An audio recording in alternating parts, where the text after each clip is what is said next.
Practice করতেছি। এই টেস্টের নাম হচ্ছে রোথেরোস টেস্ট। তো এখানে হচ্ছে সাবস্টেন্সগুলো কী কী লাগবে, অ্যাপারেটাসগুলো সব দেওয়া থাকবে। এটা হচ্ছে সাপ্লাইড স্যাম্পল। সাপ্লাইড স্যাম্পলে কী থাকবে, ইউরিন থাকে।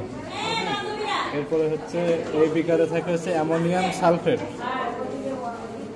তারপরে থাকে হচ্ছে সোডিয়াম নাইট্রোক্লেসয়েড। আর এখানে থাকে হচ্ছে অ্যামোনিয়াম হাইড্রোক্সাইড। হ্যাঁ, অ্যামোনিয়াম হাইড্রোক্সাইড থাকে এখানে। এদিকে আছে অ্যামোনিয়াম হাইড্রোক্সাইড সলিউশন। এটা কি রে? রোথেরোস টেস্ট। তো রোথেরোস টেস্টে আমাদের কী করতে হয়, প্রথমে একটা হচ্ছে টেস্ট টিউব নিয়ে নেবে। এরপরে টেস্ট টিউব নেওয়ার পরে এই যে গ্লাস পিপেট আছে, হ্যাঁ, তারপরে এই যে মাইক্রো পিপেট দ্বারা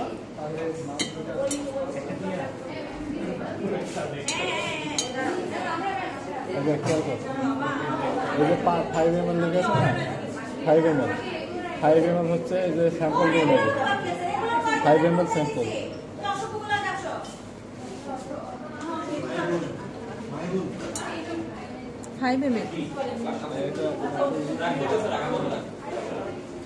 সব গ্রুপে দিই।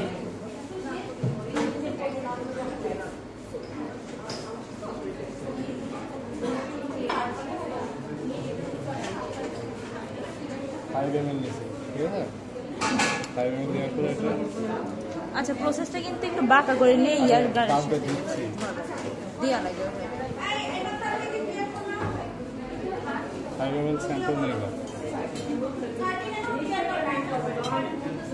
এরপরে হচ্ছে এই যে অ্যামোনিয়াম সালফেট যেটা ছিল, এখানে মার্কিং করা থাকে হচ্ছে 0.5 ml। হ্যাঁ, তো এই 0.5 ml নিয়ে নেবো। এটাতে ভালো বোঝা যাচ্ছে না।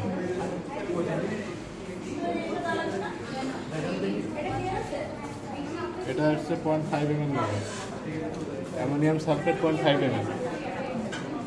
এরপরে হচ্ছে এটা দিয়ে তারপর মিক্স করবো সোডিয়াম নাইট্রোক্লোরাইড প্রোসাইড। সোডিয়াম নাইট্রোক্লোরাইড নেব হচ্ছে 2 ml।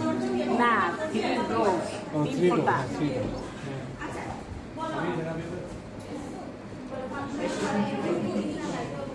সোডিয়াম নাইট্রোক্লোরাইড এটা নেব 3 ড্রপ। 1 2 3। এবার মিক্স করবো।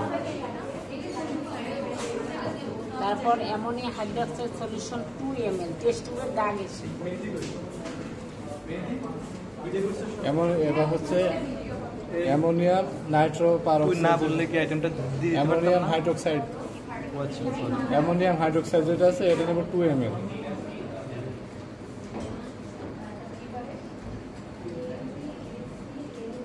এই যে এখানে হচ্ছে তোর লেখা আছে এটা 5 ml 3 ml, ঠিক আছে।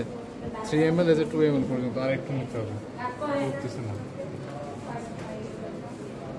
2 ml নিয়ে দেবো। হ্যাঁ, তারপর এটা টেস্ট টিউব ঘেঁষে দিয়ে দেবো। এবার হচ্ছে এভাবে রাইট সাইডে ধরে দেখাতে পার্পল কালার যদি এবারে না করে মিক্স করা যাবে না। যদি কিটোন বডি থাকে, রোথেরোস টেস্ট কী জন্য করা হয়, কিটোন বডি টেস্ট করার জন্য। কিটোন বডি থাকলে পার্পল কালার আসবে, এটা বেগুনি কালার। এটা যেহেতু কিটোন বডি নাই, এখান থেকে যদি অ্যাসিটন মিক্স করে এর ভিতর স্যাম্পলে দেওয়া হতো তাহলে পার্পল কালার আসতো। তো এই জন্য বলবো যে হচ্ছে সাপ্লাইড স্যাম্পলের কিটোন বডি অ্যাবসেন্ট। কমেন্ট এটা শেষ। আচ্ছা।